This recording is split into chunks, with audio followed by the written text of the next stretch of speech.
135 সংখ্যক ডুৰাণ্ড কাপৰ সফল সামৰণি। কলকাতা ডাৰ্বিত বিধ্বস্ত মোহন বাগান। ডুৰাণ্ড কাপৰ খিতাপ জয় ইষ্ট বেংগলৰ। নৰ্থ ইষ্ট ইউনাইটেড এফচিৰ খেলুৱৈ আলাদিন আজাৰালৈ গল্ডেন বুট।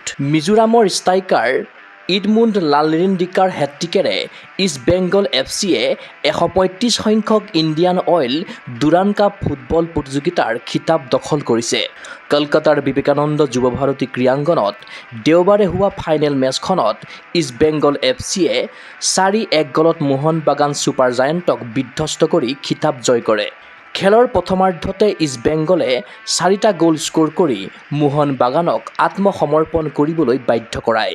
10 মিনিটত মণিপুৰৰ অভিজ্ঞ মিডফিল্ডাৰ বিপিন সিঙে প্ৰথমটো গ'ল স্ক'ৰ কৰি ইষ্ট বেংগলক 1-0 অগ্ৰগতি প্ৰদান কৰাৰ পাছত চল্টলেক ষ্টেডিয়ামত আৰম্ভ হয় ইডমুণ্ড লালৰিণ্ডিকাৰ ধুমুহা।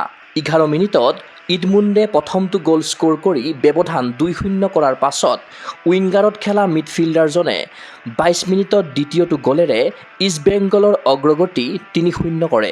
খেলৰ 33 মিনিটত মোহন বাগানৰ হৈ মনবীৰ সিঙে গ'ল কৰি ব্যৱধান 3-1 কৰাৰ পাছত 44 মিনিটত ইডমুণ্ডে হেট্ৰিক গ'ল কৰি বিৰতিলৈ ইষ্ট বেংগলক 4-1ত আগুৱাই ৰাখে।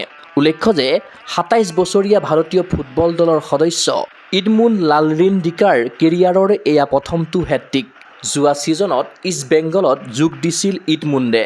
দলৰ নৱনিযুক্ত স্পেনিছ প্ৰশিক্ষক এন্থনিঅ' লুপেজ হাবাছে মিজোৰামৰ যুৱ প্ৰতিভাৱান ফুটবলাৰজনক ক্লাবলৈ লৈ আনিছিল।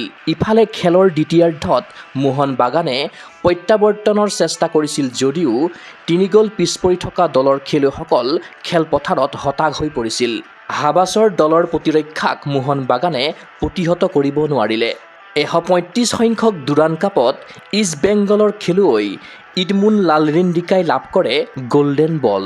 সেইদৰে এই ছিজনত সৰ্বাধিক 9টা গ'ল স্ক'ৰ কৰা নৰ্থ ইষ্ট ইউনাইটেড এফচিৰ তাৰকা খেলুৱৈ আলাদিন আজাৰাই অৰ্জন কৰিলে গল্ডেন বুট।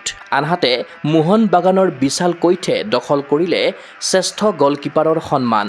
উল্লেখ্য যে ভাৰতীয় ফুটবলৰ ইতিহাস আৰু সংস্কৃতিৰ প্ৰতীক তথা এছিয়াৰ আটাইতকৈ প্ৰাচীন লগতে বিশ্বৰ 5ম পুৰণি ফুটবল প্ৰতিযোগিতা ডুৰাণ্ড কাপত এয়া ইষ্ট বেংগলৰ 17 নম্বৰ খিতাপ জয়। দেওবাৰৰ সফলতাৰে দলে স্পৰ্শ কৰিলে সৰ্বাধিক অভিলেখ সংখ্যক 17 বাৰ ডুৰাণ্ড কাপৰ খিতাপ দখল কৰা মোহন বাগান ছুপাৰ জায়েণ্টক। News desk report Google sports any.